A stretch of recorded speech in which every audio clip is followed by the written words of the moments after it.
Investing 101 with SmallCapPower.com. In our studios today, Ubika Research's Vishy Karamadam discusses investing in technology companies.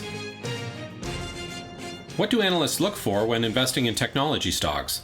Given the Ubika Research is a firm focused on the smaller end of the market, I will explain to you how we go about doing it for the smaller technology companies. Most of the companies we encounter tend to be either pre-revenue or companies which have just started making revenue and are looking to further commercialize their product or technology.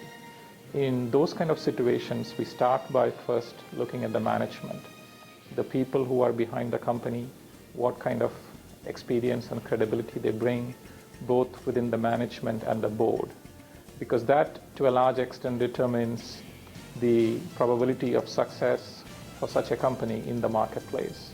The other thing which we look at is also what kind of partnerships that they have been able to bring, say, with the major technology players. Nowadays, if you want to be a small technology company and try to sell into any kind of marketplace, particularly the enterprise market, it becomes very difficult if you haven't got a partner working with you. Because of the security and the bureaucracy of an IT department in a major enterprise, it becomes difficult to sell otherwise. So management, the people, the product, and what kind of partnerships. I would sum up, those are the key things you will look for in a technology company at an early stage.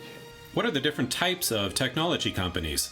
While you can classify the technology companies in many different ways, some of the simpler ways to do it is based on who their customers are, whether they are an enterprise or whether they are kind of you and me as a customer.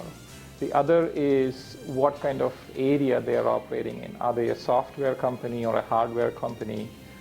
And within the software, then you can go further break it down. Nowadays, you see a lot of smaller end of the companies coming in the mobile technology, for example. So there are different ways of going about doing it. But in the smaller end of the market, primarily is it mobile or non-mobile? Because mobile is now a hot space. The other is it a software or a hardware? I would consider those are the kind of the major categories. Can you tell us about some of the different business models?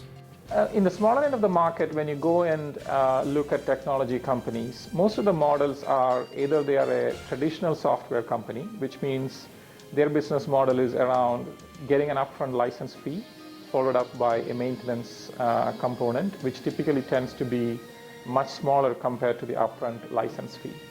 The other model which you nowadays see very common in the technology space, particularly on the software end of the market, is software as a service model, whereby the end user or the customer pays a monthly usage for using the software. That model has a unique advantage that it is a recurring revenue model. While the upfront payment is very small, whatever comes keeps coming for a long time.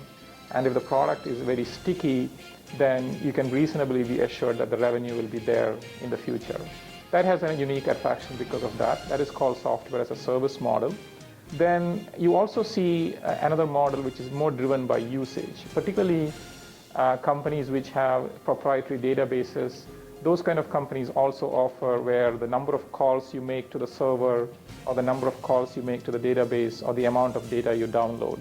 Those are some of the business models that we come across in the smaller end of the technology market. Investing 101 with SmallCapPower.com.